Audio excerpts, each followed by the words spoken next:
que están del otro lado del océano, así que bueno, buenas tardes, good afternoon para aquellos que están del otro lado. Muchas gracias a todos los que se han tomado su tiempo hoy para compartir este encuentro mensual de este indicador vinculado a compras públicas sostenibles. En el día de hoy tenemos dos colegas que compartirán con nosotros una información sumamente valiosa. Son Miguel Pichard y Soledad García. Ellos trabajan para una iniciativa de PENUMA que se llama Unidos por la Eficiencia. Y en el día de hoy nos van a compartir con nosotros los avances que han desarrollado en diferentes áreas, que sabemos que son áreas sumamente importantes dentro de lo que son las compras públicas de los países. Así que bueno, Rocío y Miquel, muchas gracias a ustedes también por este tiempo para compartir con nosotros los avances, y adelante con la presentación que tienen programada para el día de hoy. Bueno, gracias Diana, gracias a Sofi también, nuestra colega que ayudó con toda la gestión para hacer este enlace. Bueno, como decía Diana, tanto Miquel como yo estamos trabajando para la iniciativa Unidos por la Eficiencia. Es una iniciativa del programa del PENUMA financiado por el GEF, y bueno, y también nos apoyan un gran número de organizaciones y de socios que ahora les voy a comentar. Voy a compartir mi pantalla. Tenemos una presentación para explicarles un poquito cuál es el trabajo de la iniciativa, cuáles son algunas de las herramientas que tenemos a disposición y sobre todo las herramientas que tenemos relacionadas a compras públicas sustentables, que es un área en el que venimos trabajando desde hace un tiempo. A ver. ¿Pueden ver mi pantalla? Lo que sí, voy a apagar un poquito Ahora mi sí. cámara porque a veces la internet medio que colapsa. Sí, adelante y tranquila. Gracias. Bueno.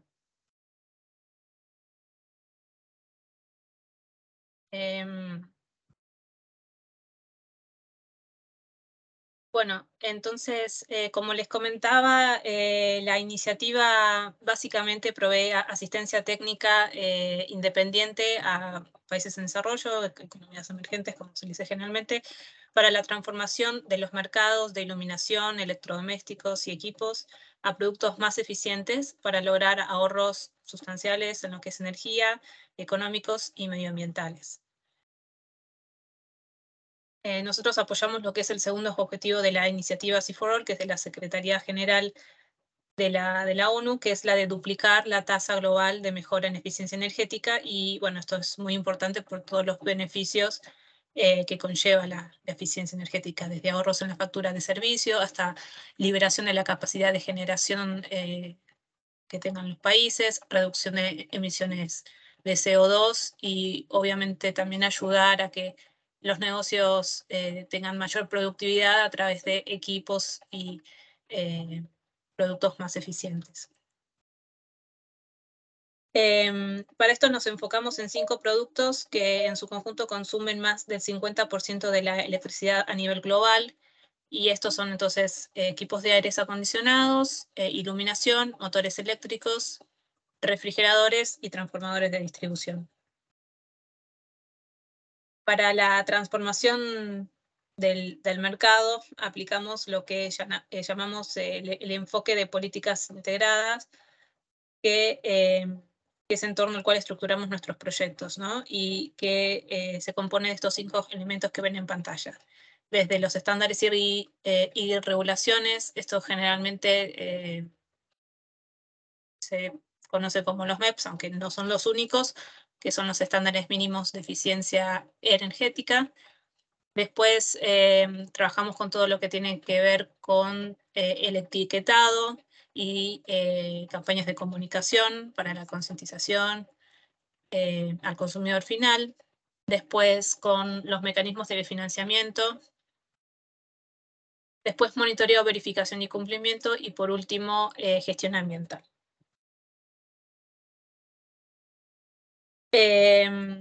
Bueno, les explico brevemente cómo se interrelacionan estos elementos con esta gráfica que me gusta mucho.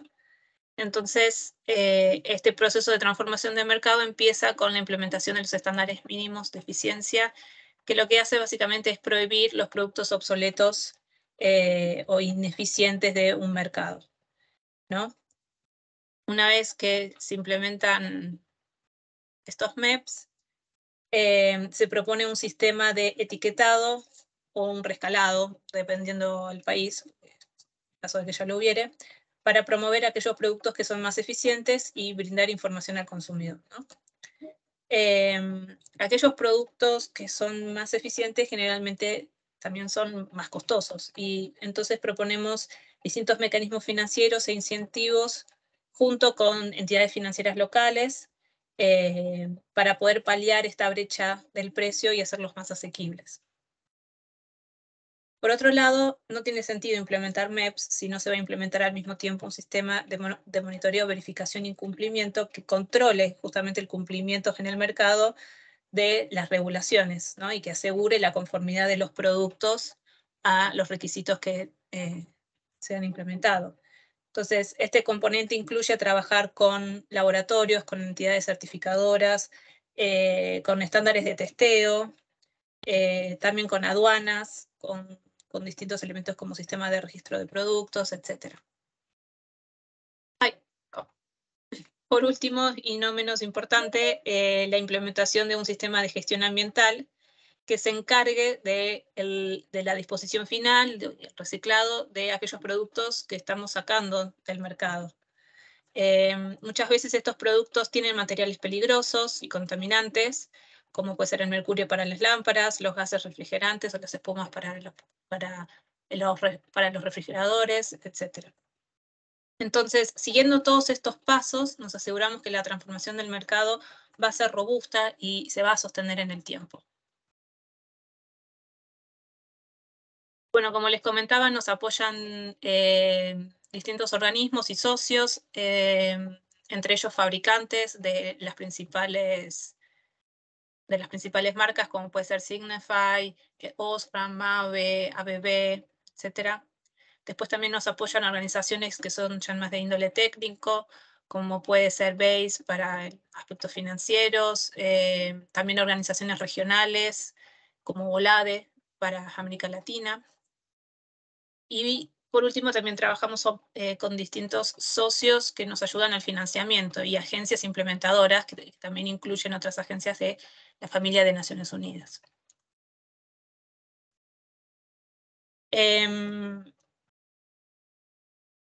Bueno, el alcance del apoyo de U4E, se da en distintos niveles, desde un nivel nacional con el desarrollo de estrategias nacionales, capacitaciones para los decisores y los profesionales, brindando asistencia técnica para el desarrollo de las actividades o la implementación de las regulaciones o de las recomendaciones de las guías que vamos a ver más adelante.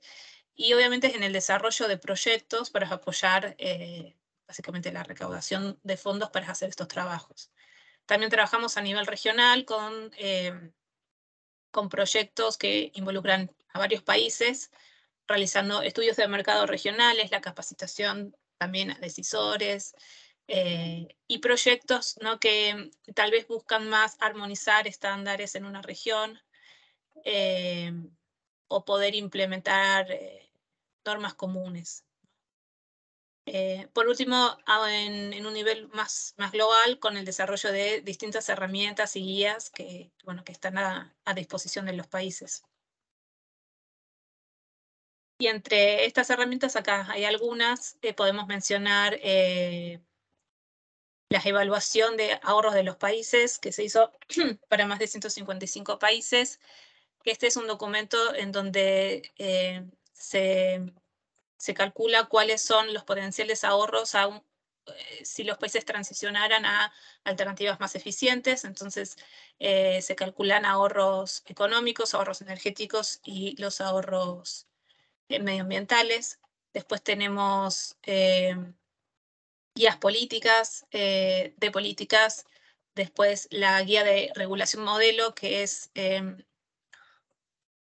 una guía que ofrece una línea base de referencia para la implementación de los MEPS, y es una guía que se puede aplicar directamente a la normativa nacional, así que es de una aplicación bastante directa, y otras guías de apoyo, y entre distintos temas.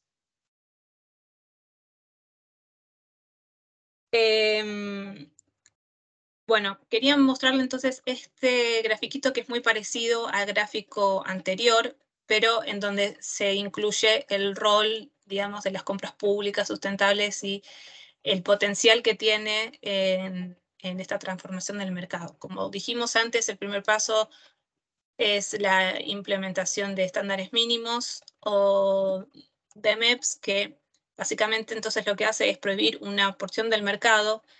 Y como ven acá, esta curva, que lo que representa es la distribución de productos entre más o menos energías más o menos eficientes, se ve como esa curva se desplaza hacia la derecha, aumentando la oferta de productos que sí cumplen con la regulación.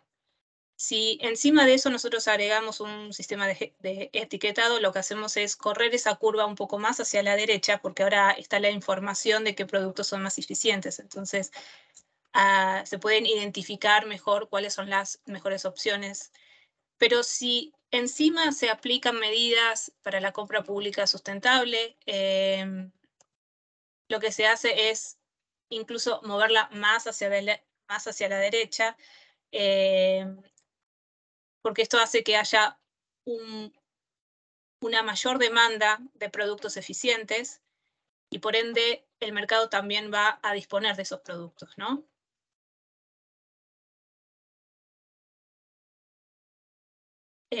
Como les comentaba, una de las herramientas o uno de los productos que tiene U4E es el cálculo de los ahorros potenciales por la implementación de los MEPS. En este gráfico lo que pueden ver, que es a nivel de América Latina, es una proyección del consumo entre el 2020 y el 2023, y el 2030. La primera línea que ven, que es la gris, sería el escenario business as usual, o sea, el escenario en donde nada cambió, donde no se aplicó ninguna normativa, y se puede comparar con un escenario en donde sí se han implementado los MEPS en el 2020.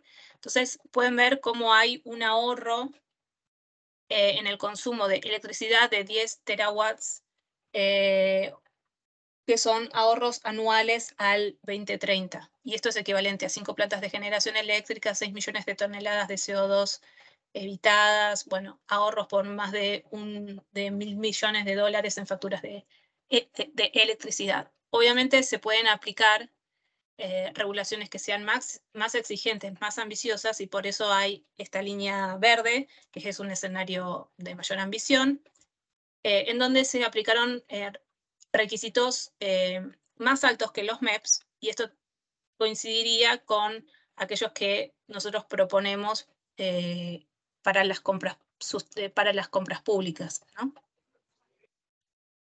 Entonces, como ven, se pueden duplicar esos ahorros si se consideran estándares como aquellos que se aplicarían en compras públicas. Bueno, un escenario similar es para los productos de refrigeración. El anterior era solamente para productos de iluminación.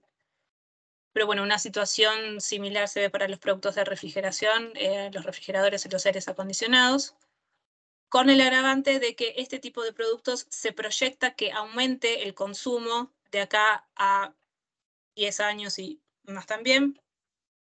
Entonces, implementar hoy este tipo de medidas tiene un efecto muy fuerte, ¿no? En caso de productos de refrigeración, hablamos de 54 terawatts de ahorro en el consumo de electricidad, y bueno, con su equivalente en plantas de generación eléctrica y y ahorros en emisiones, y ahorros financieros.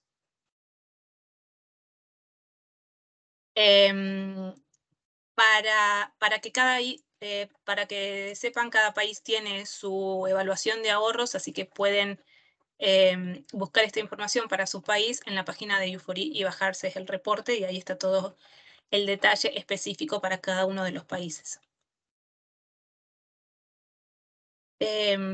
Bueno, un poco en función de este panorama, desde Unidos por la Eficiencia estamos trabajando, como les contaba, hace ya un tiempo en distintas actividades alrededor de compras públicas sustentables. Por un lado, hemos incluido actividades específicas en la temática en el marco de nuestros proyectos nacionales. Esto se incluye, por ejemplo, en los proyectos que estamos desarrollando de momento en Cuba, El Salvador, Honduras y Brasil, y otros proyectos del GEF, como ser Bolivia, Túnez y Pakistán. También prestamos asesoramiento técnico en función a solicitudes puntuales de los países. Esto, por ejemplo, nos ha pasado de que nos han solicitado asistencia con el desarrollo de las especificaciones técnicas para la licitación de luminarias, en el caso de Libia, y bueno, y compartirlas con nuestros socios para que haya más ofertas. Después, la revisión de las especificaciones para una compra que hizo de la Ramses en Argentina, el desarrollo de las especificaciones técnicas en Chile, capacitaciones en distintos lugares, etc. Hablando de capacitaciones, también hemos dado distintos talleres para el desarrollo de capacidades en compras públicas sustentables y explicar un poquito más cuáles son las recomendaciones que nosotros proponemos, y también para la difusión, ¿no?, de las distintas herramientas y el material. Por otro lado, estamos desarrollando proyectos piloto, empezando con un proyecto en Marruecos, que es en colaboración o en conjunto con la Société d'Ingénierie Énergétique, que es para promover modelos de compras públicas y de ESCOs en el país. Y por último, en el desarrollo de guías y herramientas para compras públicas sustentables, que ahora junto con Miguel les vamos a explicar un poquito de qué se trata. Estas herramientas o estas guías están dirigidas a personal que se encarga de las contrataciones públicas, personal técnicos en iluminación y refrigeración, responsables políticos o funcionarios siempre relacionados a las actividades de contratación. Las guías técnicas son 3. Hay una guía en iluminación que incluye recomendaciones para iluminación en oficinas o edificios grandes, luminarias LED y tubos LED, y también para el alumbrado público. Después, para la parte de refrigeradores, y ahora Mica les va a contar más sobre esto, el alcance son distintos productos de refrigeración, como pueden ser de tipo profesional o comercial, las máquinas expendedoras, aquellos refrigeradores que son más para laboratorios, etc. Con los aires acondicionados, bueno, también recomendaciones para distintos tipos, los que son de ventana, los que son portables, etc. Junto con estas guías técnicas, tenemos otros recursos que los complementan, como por ejemplo lo que llamamos el toolkit, que es una guía que identifica todas las consideraciones a tener en cuenta que pueden ser ambientales, sociales o económicas para que una compra sea sustentable. También identifica las barreras para la implementación, que pueden ser financieras, de concientización, de capacidades, regulatoria, etc. Y también da información sobre el análisis económico de distintos modelos para financiar esas compras, ¿no?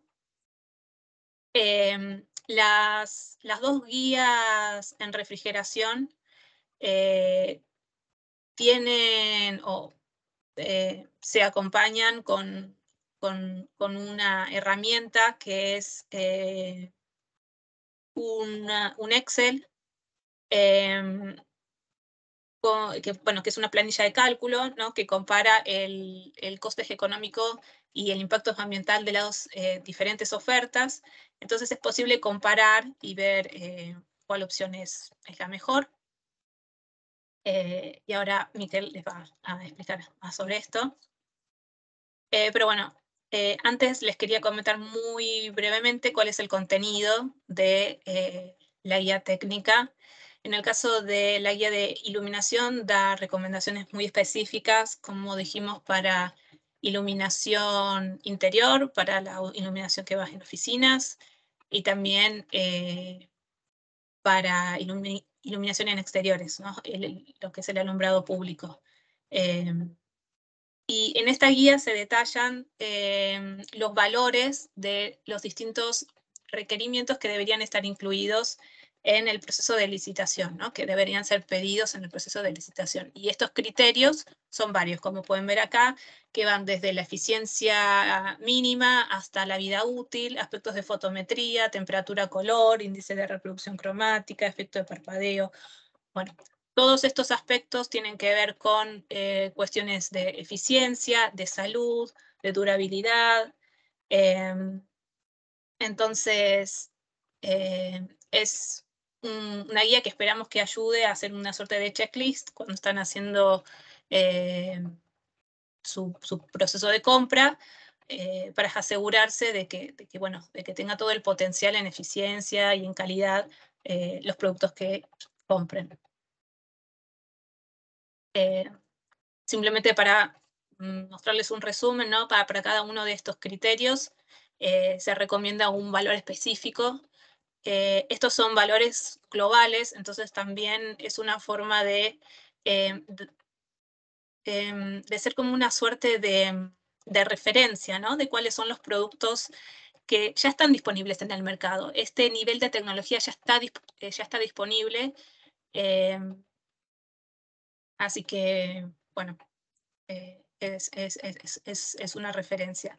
La guía también incluye, bueno, la explicación para cada uno de estos criterios, un anexo con las normas de ensayo para cada uno de los parámetros, los cálculos para el ciclo de vida y la comparativa entre diferentes tecnologías.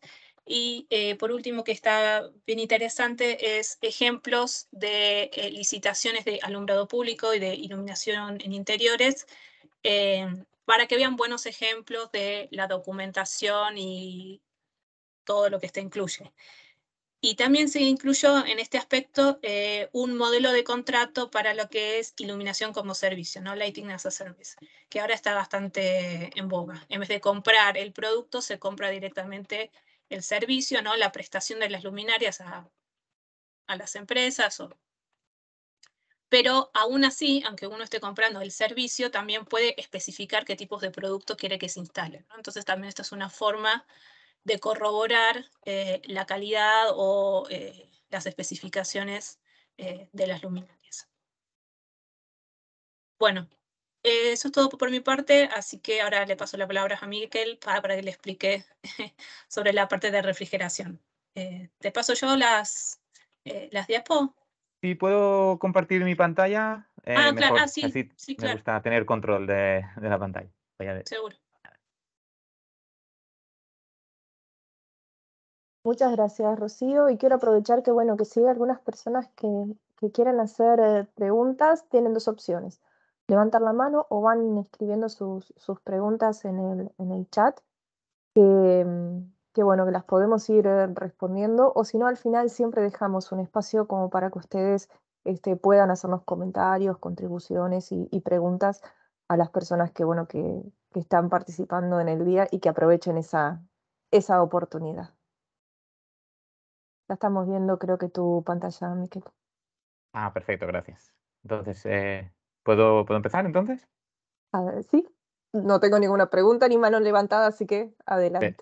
Perfecto. Bueno, muchas gracias. Como ya ha dicho Sole, yo voy a presentar un poco con más detalle lo que podemos encontrar dentro de las guías de compras públicas sustentables para refrigeración específicamente, ¿no? Bueno, antes de empezar a ver específicamente las guías, quería comentar un poco sobre el modelo cohesivo para compras públicas, ¿no? Porque no solo se trata de requisitos para los productos, sino que muchas veces necesitamos un marco legislativo de apoyo. Necesitamos modelos de compra y financiación, que pueden ser asignación normal en presupuestos o modelos alternativos, como pueden ser las ESCO. Todo eso lo tratamos en algunas otras guías. La toolkit que ha comentado Soledad, también la podéis ver en nuestra página web.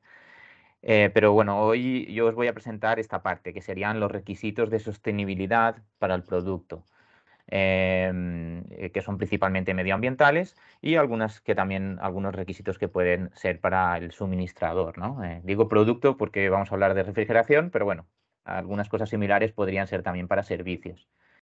Y bueno, después están los factores adicionales que también se tienen que tener en cuenta dentro de las compras públicas, beneficios adicionales a la comunidad, etcétera, ¿no? Pero bueno, vamos a ver los requisitos mínimos o los requisitos de sostenibilidad de los cuales hablamos en las guías.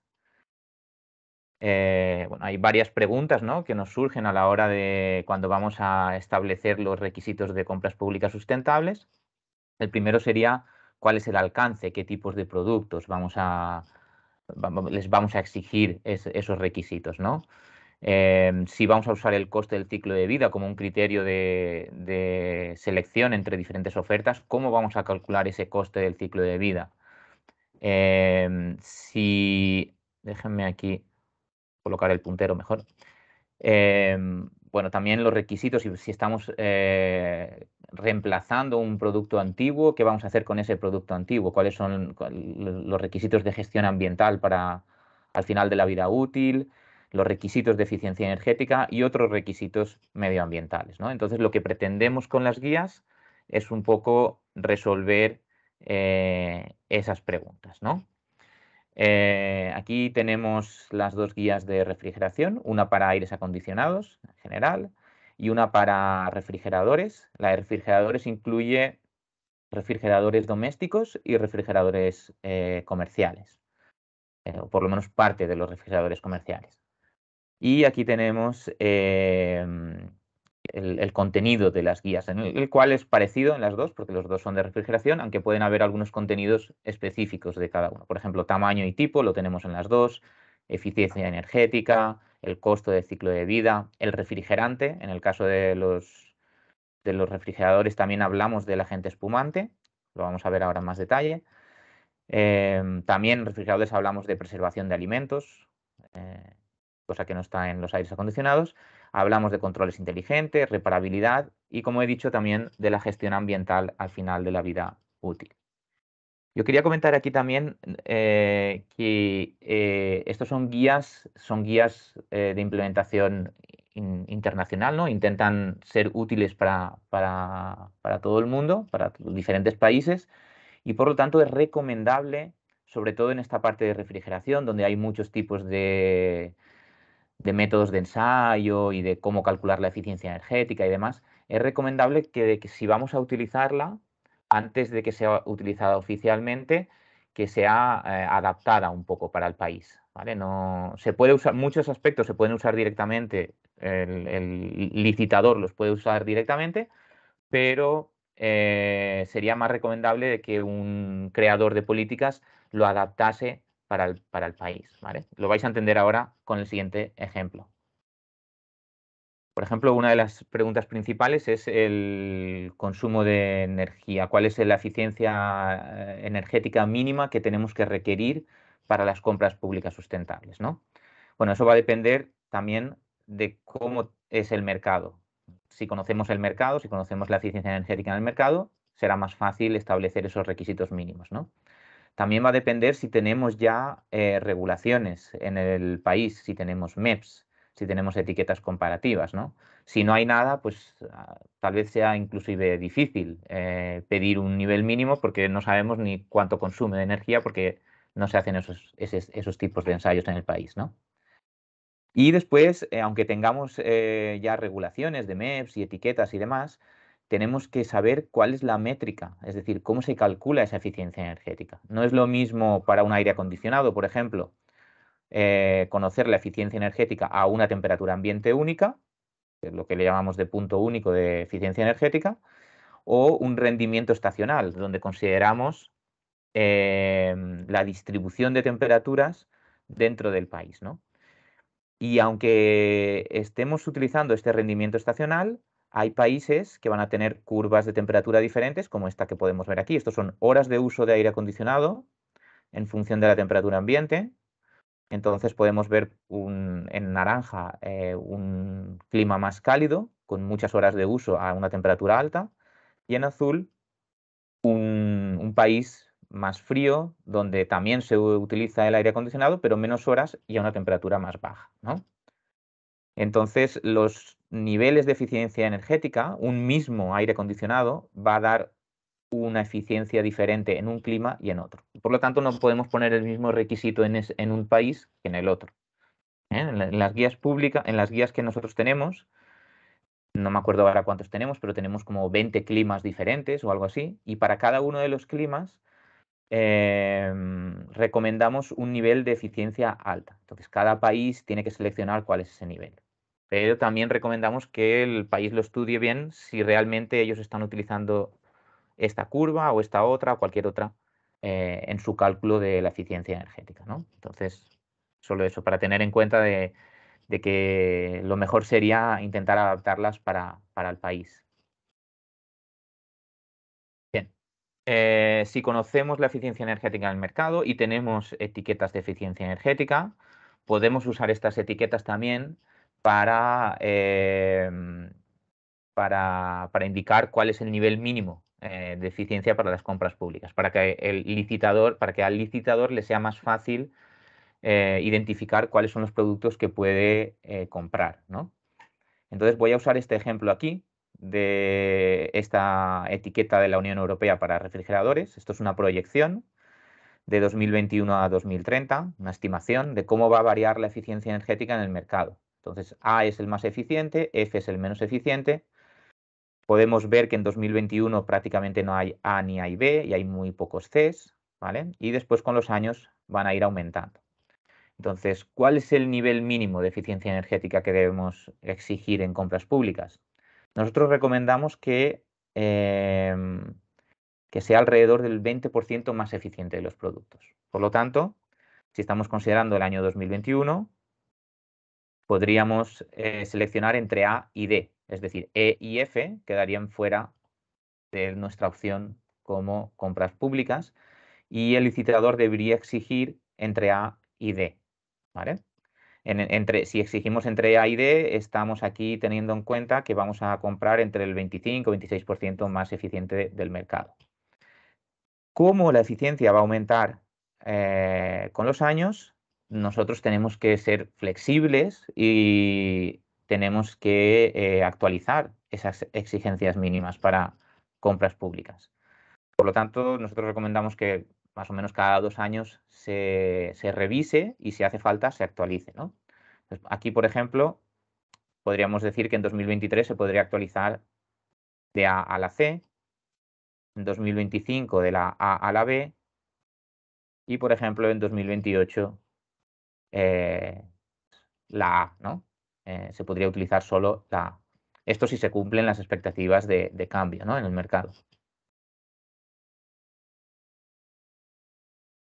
Miguel, Bien. antes que avances, tengo Sí. 2 preguntitas que Sí, quizás claro. estén vinculadas un poquito más a esto, entonces Ajá. te las hago Sí. y bueno, y tú me dirás. Mira, nos preguntan desde Argentina, Ujú. de la Oficina Nacional de Contrataciones de Argentina, si la tecnología, Diego nos escribe, si la tecnología inverter de los motores eléctricos utilizados en refrigeración ha sido considerada en las guías. Ujú. Vale. Hay otra Eso pregunta, ¿no? sí, y Voy a hablar tenemos, en la siguiente diapositiva de eso. dale, Entonces, perfecto. si me dices la otra pregunta. Dale, dice, después tengo a María Andrea Rueda que pregunta, si ese porcentaje que estabas mostrando, de ese, Ujú. me imagino que ese 20% que se plantea como meta, tiene en cuenta las proyecciones de EIA. Y ahí que me auxilien, capaz que vos entendés más esto de EIA. Ella es la organización, ahora no me acuerdo de Energy International, alguna cosa así. Ok, bueno, sí No tiene sé, en pero cuenta. no sé si se refiere a esas proyecciones. Ok, ahora le preguntamos. Sí. Y tengo otra pregunta de Diego, que dice respecto de los grados de eficiencia A+ y A++, si ha sido considerada. Vale. Y Entonces, después, bueno, otra cosita, María Andrea nos dice que lo de ella es la net zero. la net Zero. No sé si no se estoy aclara o seguro, no. no estoy seguro si sé a lo que se refiere. Bueno, el 20% se refiere, bueno, esto es una proyección de la Unión Europea para el mercado europeo, ¿vale? Eso es lo primero. Después, el 20% de los productos más eficientes, nos referimos al 20% de los productos del mercado de ese país en concreto donde está aplicando, ¿vale? Por eso he dicho, o sea, nosotros aquí, muestre, bien, aquí. Bien, aquí estos números, por ejemplo, esto está basado a estos niveles de eficiencia energética, de elevada eficiencia energética, están basados en la disponibilidad de productos eficientes a nivel mundial. Es posible que haya países que no exista equipos con una eficiencia energética como esta. Puede ser que ninguno de los equipos cumpla con eso. Entonces, ahí tal vez sea un poco difícil aplicar estos límites en ese país en concreto, ¿vale? Nosotros damos esos límites como referencia, como que es algo posible a nivel mundial. Por eso digo que lo mejor es conocer qué es lo que tenemos en nuestro mercado. Si lo conocemos, hay países que tienen que cuando se va a comercializar un producto se deben registrar en un sistema de productos y donde tienen que indicar la eficiencia energética. En esos países el Estado o los gobiernos conocen cuál es la eficiencia energética. Pueden decir, pueden hacer esta gráfica que yo he puesto aquí. Saben que en el 2015 hubo 20% de la A, hubo 15% de la B, hubo tanto, ¿no? Y podemos conocer lo que tenemos en el año actual. Entonces, cuando digo de ese 20%, me estoy refiriendo a los productos que existen en el país. Cada país va a ser diferente, cada país va a tener un 20% diferente al otro país, ¿no? Entonces, esa recomendación del 20% es para el país, ¿no? De forma que estemos intentando comprar los más eficientes, pero que haya disponibilidad en el mercado al mismo tiempo, ¿vale? Que no tengan que traerlo específicamente para la compra pública de fuera, que también podría ser, pero bueno, ese 20% es como mínimo, la base mínima que nosotros recomendamos, ¿vale? Entonces no tiene que ver, ese 20% no tiene que ver con las proyecciones de ninguna organización ni nada así, sino yo tengo un estudio de mercado de mi país y acorde a ese estudio de mercado yo exijo el 20%. Y por eso estaba utilizando este ejemplo aquí. En 2021 la Unión Europea conocía el mercado, ¿vale? O lo conocía porque conocía el de 2020 o 2019 y se imaginaba cómo sería el de 2021, ¿vale? Entonces, en la Unión Europea específicamente para refrigeradores, que es esta etiqueta, se tendría que exigir de la A a la D. Puede que la etiqueta de aires acondicionados tenga una distribución diferente y las exigencias tengan que ser diferentes. Puede que mi país tenga A2+ y A+, cosa que en Europa no estaba, no existían a partir de 2021, y por lo tanto no se tiene en cuenta A2+ y A+. Si tu país tiene A2+ y tiene A+, se tendrán que tener en cuenta. Si tu país tiene estrellas, hay países que no tienen letras, que tienen estrellas, de 1 estrella a 5, entonces aquí habrían estrellas, ¿vale? O sea, por eso digo que depende de cada país, depende de la etiqueta que tenemos en cada país y tenemos que ver lo que hay en el mercado para poder seleccionar cuál es el nivel mínimo exigido. Entonces, creo que eso responde un poco a lo de A2+ y A+. Si mi etiqueta tuviese A2+ y A+, sí, los tendría que tener en cuenta. Tendría que tener en cuenta A2+ y A+. Y tendría que saber cuántos productos hay en A2+ y tendría que saber cuántos productos hay en A+, por ejemplo. ¿Vale? Por eso digo que no es fácil tener un nivel mínimo para todos los países porque cada país tiene etiquetas diferentes y no solo eso, sino que calcula la eficiencia de forma diferente, ¿no? Nosotros intentamos ayudar al máximo a que el tomador de decisiones tenga el mayor número de respuestas posibles. Pero sí, este 20% es del mercado del país donde se va a implementar la compra pública. Vale, entonces creo que eso responde parte de las preguntas. Sí, perfecto. Sí, Y adelante. Y con respecto a la velocidad variable y fija, los aires acondicionados de velocidad variable suelen consumir menos energía, ¿vale? Entonces, y también en refrigeradores también, ¿no? Pero bueno, sobre todo en aires acondicionados, donde el condensador muchas veces está fuera del edificio y entonces hay más variaciones de temperatura, ¿no? Para el aire acondicionado, hay veces que afecta más, ¿no? Esa velocidad variable en el ahorro de energía. Entonces, sí, nosotros lo hemos tenido en cuenta y es una cosa que es difícil. Hay países que exigen que todos los aires acondicionados de compras públicas tengan que ser de velocidad variable, ¿vale? Nosotros creemos que es una buena recomendación, pero hay veces que si el cálculo de eficiencia energética es justo, no hace falta excluirlos de las compras públicas, sino que se van a excluir directamente cuando pongamos un límite de eficiencia energética que sea alto, porque los de velocidad fija no van a conseguir llegar a ese nivel de eficiencia energética. En caso de tener dudas, lo mejor sería exigir que sea de velocidad variable, ¿vale? Pero no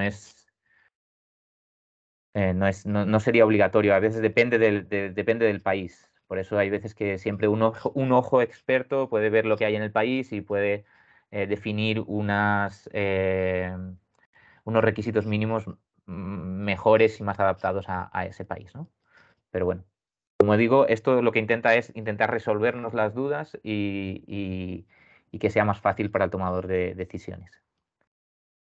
En el caso de iluminación que ha mostrado Soledad anteriormente, creo que hay más armonización en el cálculo de eficiencia y en el cálculo de los parámetros, y sí que es más aplicable directamente los parámetros que ha mostrado Soledad. En el caso de refrigeración no es tan fácil, pero bueno, intentamos hacerlo lo mejor posible, ¿vale?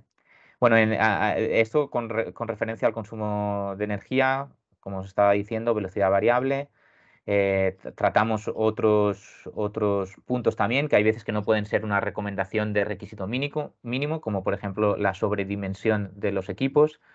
No se tienen que sobredimensionar, pero también la dimensión va a depender de la aplicación. Por lo tanto, no puede haber un requisito mínimo, ¿no? Al respecto. Es simplemente una consideración que se debe tener en cuenta a la hora de calcular el tamaño o el número de refrigeradores que voy a comprar para una institución, ¿no? Bueno, hablamos de controles de ocupación y limitación de temperatura también, que pueden ahorrar energía. Y hablamos de las unidades reversibles. Aquellos países que necesiten frío, sería recomendable que considerasen una unidad reversible, donde también hay una bomba de calor para cuando se necesita calor. Ya que las bombas de calor normalmente utilizan un 25% del consumo de energía que utilizaría un calentador de resistencia eléctrica, por ejemplo. Vale. Bueno, hablamos también del refrigerante, hablamos del ODP, es decir, del potencial de destrucción de la capa de ozono, y hablamos también del GWP, es el potencial del calentamiento global. Con respecto al ODP, nuestra recomendación es usar 0 como límite, o sea, ningún refrigerante ni de aire acondicionado ni de refrigeradores debe tener potencial de destrucción de la capa de ozono. Y cuando hablamos del GWP, para calentamiento global, aquí depende de si hablamos de aire acondicionado o de refrigerador, ¿vale? Para el caso de los aires acondicionados, por ejemplo, aquí vemos los 3 refrigerantes más usados actualmente. Tenemos el R290, que es un refrigerante natural con un GWP3. Y en el otro lado tenemos un R410 con un GWP de 2088. Esto quiere decir que un kilo de R410A, si es emitido a la atmósfera, sería como soltar 2088 kilos de CO2. ¿Vale? Tiene el mismo poder de calentamiento global. Entonces, nuestra recomendación es que como mínimo para aires acondicionados se exija un GWP máximo de 750, donde solo estas dos tecnologías podrían ser usadas. En los países en los que el R290 ya se esté utilizando, como mínimo para algunos tamaños de aire acondicionado, pues también se podría utilizar un GWP menor, ¿vale? Pero hay muchos países que todavía no usan el R290, pero el R32 yo creo que ya se usa en bastantes países y es el nivel mínimo exigible podría ser este, 750. Para refrigeradores, aquí ya cambia un poco porque ya es común que usen refrigerantes naturales a nivel mundial y por lo tanto el GWP máximo que recomendamos es 20, ¿vale? Para que solo se usen refrigerantes naturales. Bueno, hablamos también de la importancia de las fugas y de la importancia de la instalación y el mantenimiento para reducir esas fugas de refrigerantes. Y para ello, en la licitación se debe exigir que los técnicos sean cualificados para ese trabajo. Hablamos de la durabilidad del producto también, de la reparabilidad, donde el proveedor debe garantizar el suministro de piezas durante la vida útil del producto. Esto pues, es difícil de comprobar, por lo tanto se puede comprobar a través de una declaración jurada, como que van a existir esas piezas básicas mínimas por un periodo de 7, 10 años, 12 años, los que sean, ¿vale? Que el producto se pueda reparar y que no, si se rompe de aquí 2 años, que ya sea inservible y que haya que cambiarlo, ¿no? Entonces, bueno, eso en cuanto a reparabilidad. También se debe garantizar el acceso a la información de reparación y mantenimiento. Y bueno, también hablamos un poco de la garantía, donde normalmente el tiempo mínimo es de 1 año. Y puede ser mayor que 1 año, pero bueno, normalmente ese es el mínimo exigible. Y para algunas piezas hay fabricantes que también ofrecen una garantía mayor. Por ejemplo, para compresores o intercambiadores de calor se puede exigir 3 años de garantía, ¿no? Bueno, si hay preguntas me van avisando, si no, yo voy avanzando, ¿vale? Bien. Nos quedan 9 minutos de reunión, Miquel, Ah, entonces vale, lo que voy a vale. hacer es concentrar después las preguntas y comentarios, que hay algunos, para el final, así que tú avanza. Vale, perfecto. Nada, también hablamos de la gestión ambiental del producto. Aquí también depende del país. Por ejemplo, hay países que tienen esquemas de EPR, responsabilidad extendida del productor. En ese caso es el vendedor y el proveedor del equipo que es responsable del tratamiento del equipo viejo que se está reemplazando. Nosotros como compradores públicos debemos verificar que no hay excepciones y que se están cumpliendo, ¿no? con ese tratamiento adecuado de los equipos. Por ejemplo, podemos pedir certificados de tratamiento del producto. Y para los países que no tienen EPR, que no tienen la responsabilidad extendida del productor, aquí es el comprador el responsable del tratamiento de la vida útil y no por eso vamos a dejar de tratar bien, de hacer un tratamiento adecuado al final de la vida útil, ¿no? Una gestión ambiental adecuada. Y por eso, bueno, una opción puede ser acordar un tratamiento adecuado con el proveedor, ¿vale? En ese caso se debería de incluir las condiciones en las reglas de licitación. Y bueno, ya casi por último, también incluimos cómo calcular el costo del ciclo de vida. Hay muchos países que utilizan este criterio para seleccionar entre una oferta y otra, ¿vale? Entonces, en la guía explicamos cómo considerar todos los costos, y no solo el costo inicial, sino el costo inicial, el costo de funcionamiento por el consumo de electricidad, por ejemplo, el costo al final de la vida útil, y nosotros hemos añadido aquí un parámetro que muchas veces no se incluye, que sería un costo ambiental. Es decir, aquí le damos un valor a cada tonelada de CO2 emitida y por lo tanto podemos incluir la parte medioambiental dentro del cálculo del costo del ciclo de vida, ¿vale? La guía también explica cómo hacer el cálculo de las emisiones de CO2 durante el ciclo de vida. Entonces, está todo en la guía también. Bueno, Y como estaba diciendo Soledad, además de explicar en la guía cómo podemos calcularlo, hemos desarrollado unas herramientas de cálculo para comparar entre diferentes ofertas. En estas herramientas podemos comparar los costos del ciclo de vida, comparar las emisiones del ciclo de vida y también hacer un análisis de un reemplazo temprano, es decir, si estamos reemplazando unos productos viejos que tenemos todavía funcionando en las instalaciones, cuál es el tiempo de retorno económico y medioambiental de hacer ese reemplazo de los productos, ¿no? O sea, por unos equipos nuevos.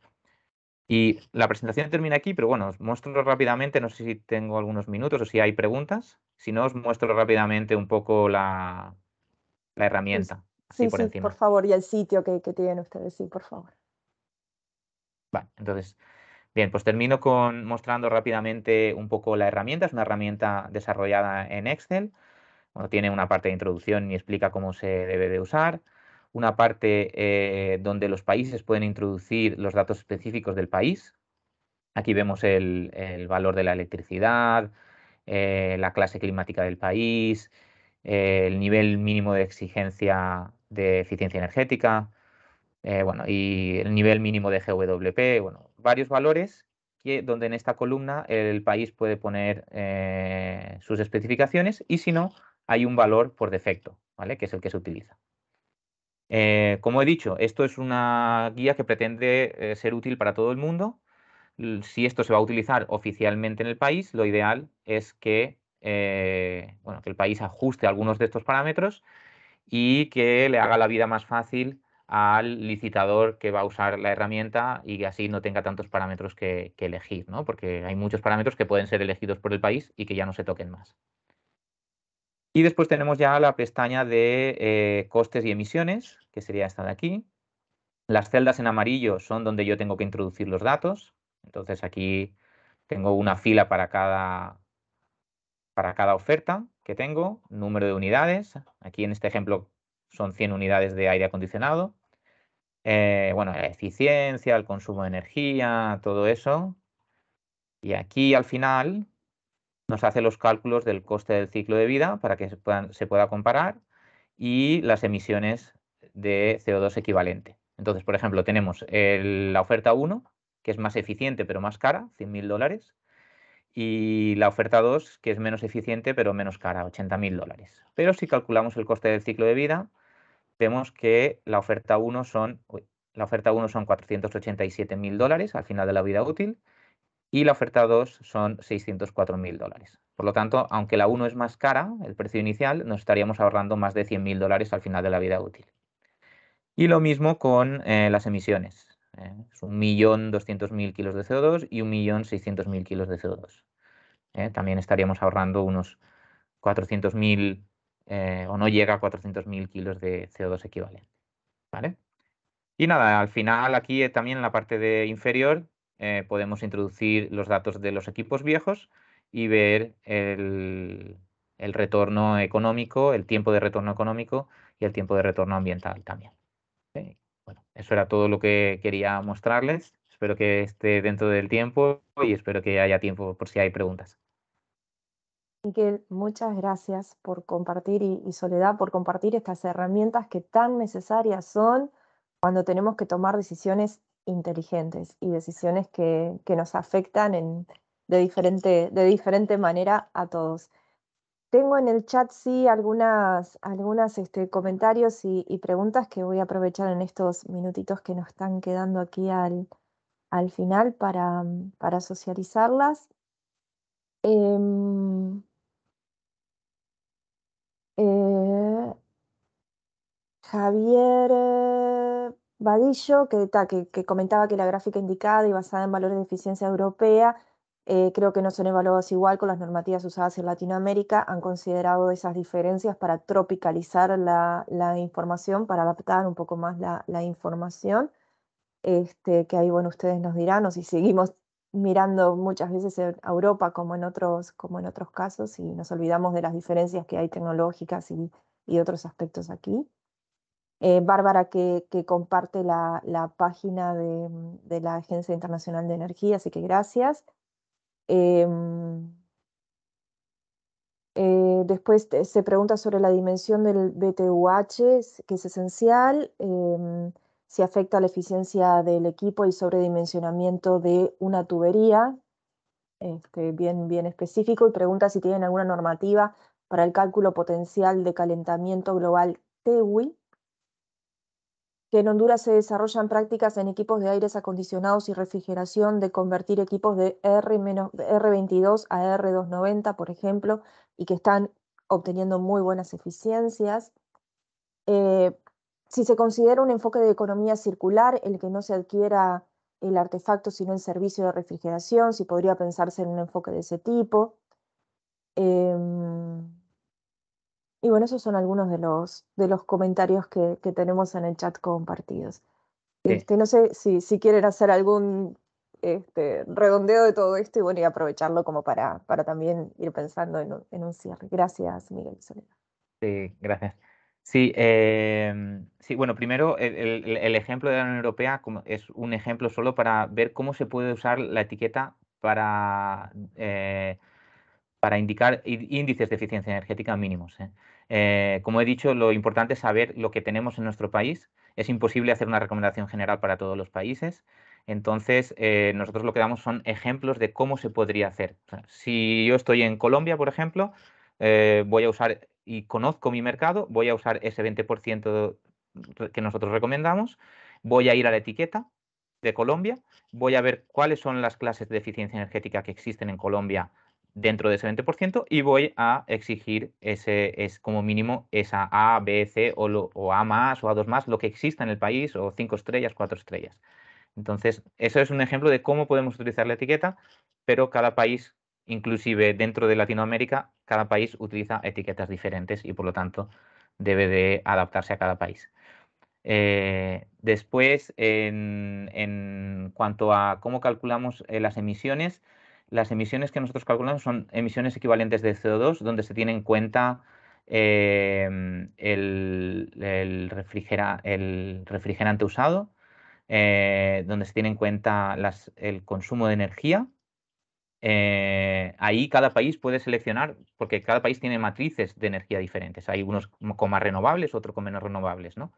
En la herramienta, cada país lo puede cambiar, es decir, 0,5 kilos de CO2 por cada kilovatio producido hora. Otro país va a tener 0,8, otro país va a tener 0,4. La herramienta está hecha para que todos los países puedan adaptar la herramienta a sus necesidades, dependiendo de las especificaciones de cada país, ¿no? Y bueno, cuando se calcula, han comentado sobre TEWI. En TEWI es como las emisiones totales. Nosotros intentamos incluir las máximas variables que podemos para calcular el CO2 equivalente, tal vez no todas las que se incluyen en el TEWI. Nosotros incluimos, como he dicho, refrigerante, emisiones por consumo de energía, y también hacemos una aproximación para los equipos nuevos, cuáles las emisiones de producir un equipo nuevo, ¿vale? Entonces, bueno, no es el TEWI, pero estaría cercano al TEWI. Y no me acuerdo ahora más, pero bueno, básicamente es eso. No me acuerdo Bueno, de la gracias. otra pregunta. Sí. Gracias. Les cuento un poco cómo nosotros funcionamos también con esto, Miguel y Soledad. Ya saben, quienes asisten a estos grupos, que a través nuestro tienen un puente para llegar a donde necesiten y que a veces encuentran algunas barreras para eso. Así que bueno, pueden escribirle a ustedes, pueden escribirnos a nosotros, que vamos a facilitar siempre este intercambio y comunicación. Así que bueno, no quiero quitar más tiempo a quienes ya reservaron este tiempo para hoy, y gracias por todas esas herramientas de compras inteligentes, porque realmente al momento de comprar uno necesita tener elementos para tomar decisiones y hacerlo de la mejor manera posible. Muchas gracias por compartir todo eso con nosotros. Simplemente, Sí. bueno, comentar. Sí, dime, Miguel. No, yo iba a decir que si hay alguien que tiene alguna duda más específica, bueno, no sé si los emails de Soledad y mío están Están copiados. están copiados y bueno, pueden Sí. entrar en contacto. con nosotros si tiene alguna duda más específica. Me acuerdo que había alguna pregunta más de las tubulaciones y de contratar el servicio y no comprar el producto, alguna cosa así. Entonces eso no lo tratamos en estas guías, que son específicas de producto, pero tenemos otras guías donde sí que hablamos de las ESCO y de otros tipos de compras públicas sustentables. Pero bueno, pueden entrar en contacto con nosotros. Posiblemente los invitaremos para que nos cuenten también entonces de esas otras guías. Les estaremos invitando en nuestros próximos encuentros. Bueno, para los que están ahí aún, dentro de un mes nos estaremos encontrando de nuevo. Vamos a compartir con todos los que se inscribieron la presentación, la grabación y la minuta. Por eso la importancia de que se inscriban, porque ahí tenemos su mail, su correo para compartir con todos ustedes lo que estuvimos mostrando hoy, y decirles que a partir de la semana que viene vamos a empezar con el proceso que les contamos en la última capacitación de recolección de información de parte de los países. La primera etapa es tener un contacto directo con las oficinas de estadísticas de sus países. Ya hay muchos países que tienen designados un punto focal y nosotros nos vamos a poner en contacto directamente con ese punto focal, o vamos a copiar a la oficina de estadística y a los puntos focales para que estén en conocimiento. Y lo que vamos a hacer es, en nuestro próximo encuentro del mes que viene, es informarles a ustedes qué países ya tenemos confirmados, ya nos dieron una respuesta, y bueno, y los que nos estarían faltando para que ustedes colaboren y nos puedan ayudar en esta etapa que sabemos que para todos nosotros es sumamente importante, tanto para nosotros como para ustedes.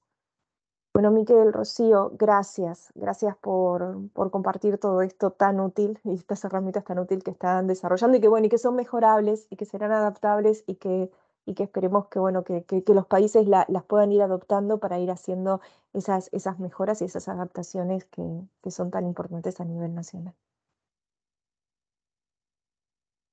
Muy bien, gracias a todos por la oportunidad. Gracias. Gracias y buen resto de jornadas. Nos mantenemos comunicados. Gracias a todos. Gracias, Soledad. Hasta luego. Buen resto de jornada para todos.